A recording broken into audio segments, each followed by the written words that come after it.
Happy birthday to you. Good morning everyone, শুভ সকাল সবাইকে। কেমন আছেন সবাই? আমার নতুন ব্লগে সবাইকে ওয়েলকাম। আজ সকালে উঠে অ্যান্ট্রাসিড খেতে হচ্ছে, কারণ জন্মদিন উপলক্ষে বাইরে খাবার দাবার খাওয়া হয়েছে অনেক, আর এখনও হচ্ছে।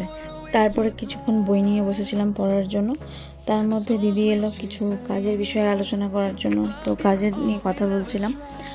কিছুক্ষণের মধ্যে আমার ড্রয়িং ক্লাসের স্টুডেন্টরা এসে হাজির, তাদের সাথে মজা করেই ক্লাস করাচ্ছিলাম। তো একজনকে আঁকতে দিয়েছি টেডি বিয়ার, সে এঁকেছে কাক।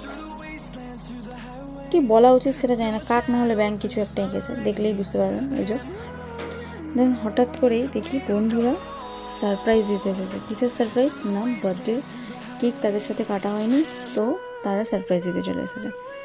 খুব ভালো লাগলো তারা এসেছে বলে। তো ওরা যেহেতু না বলে এসেছে, আর কজন আসবে কোনো ঠিকও ছিল না, তো তার জন্য ওদের জন্য কিছু আয়োজন করতে পারিনি, এটা খারাপও লাগছে। এসেই ওরা গিটার বাজাতে স্টার্ট করেছে, বিজয় আর দীপ।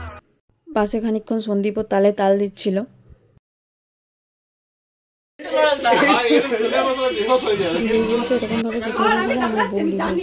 বাকিটা দীপ কি বলছে শুনুন।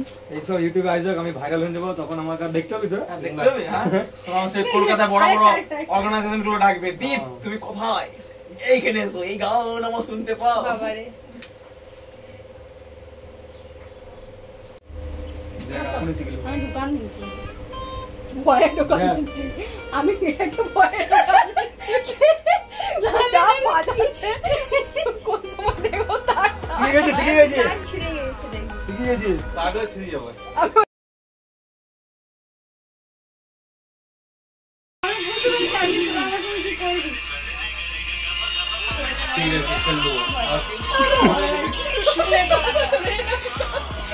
এদের সাথে সেলিব্রেশন মানে সেটা ভয়ঙ্কর রূপ নেবে। আর এই যে পার্টি প্রপার, এটাকে আমি খুব ভয় পাই, কারণ এটা ব্লাস্ট করে। তাই আমি সাইডে সরে গেছি, সন্দীপকে দায়িত্ব দেওয়া হয়েছিল। তো এরপর অত্যাচার শুরু, ঠিক আছে।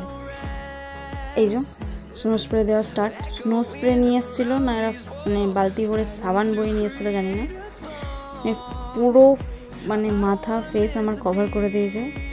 বিজয় হচ্ছে সব থেকে বাঁদর, আর পাশে রিম্পাও এর মধ্যে খানিকক্ষণ ইন্টারেস্ট নিয়েছিল। রিম্পাও আমার সঙ্গে এরকম করবে আমি ভাবিনি। যাই হোক, এগুলো মজার বিষয়, করতেই পারে ওরা বন্ধুদের সাথে, আমরাও করি মাঝে মধ্যে। তো তারপরে ওরা আমাকে একটা টাওয়াল দিল মুখ পোছার জন্য। আমি নিজের মুখ মুছতে গিয়ে ওই ফেনাটা মাথার থেকে নিয়ে নিজের মুখে লাগিয়ে ফেলেছি।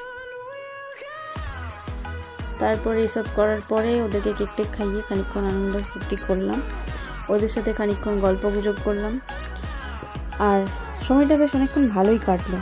অনেকদিন পর বন্ধুরা একসাথে হলে বেশি সময়ও কত তাড়াতাড়ি পেরিয়ে যায় বলুন। যাই হোক, কিন্তু ওদের তাড়াতাড়ি সারপ্রাইজের চক্করে কিছু খাওয়াতে পারিনি। তারপরে এই যে ওরা বাড়ি যাচ্ছে। ওরা বাড়ি যাওয়ার সময় দিদি বাইরের রুমে ছিল, দিদির সাথে খানিকক্ষণ কথা বললো, পোকোকে দেখলো।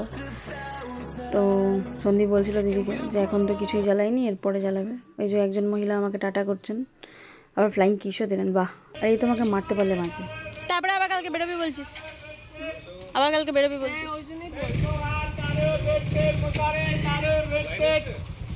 এটা কি ধরনের ডান্স হচ্ছে? আমাকে সব রেকর্ডিং হচ্ছে।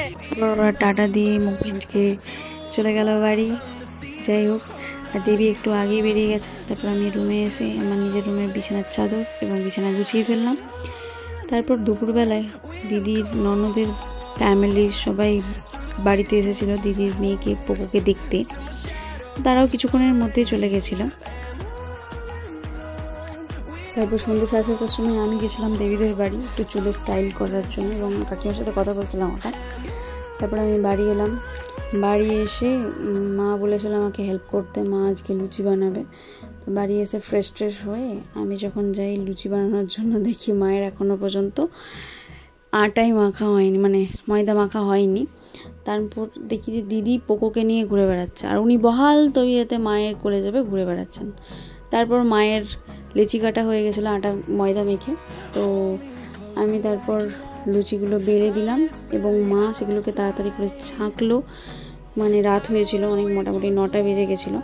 তারপর দিদির মেয়েকে আমি খানিকক্ষণ তেল মালিশ করে দেওয়ার পর আমি খেতে চলে এলাম।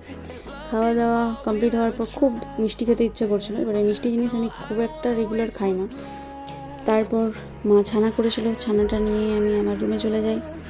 ব্যাস, শুভরাত্রি। সবাই ভালো থাকবেন, সবাইকে ভালো রাখবেন। আর ব্লগ ভালো লাগলে প্লিজ লাইক, শেয়ার এবং কমেন্ট করে জানাবেন অবশ্যই। টাটা।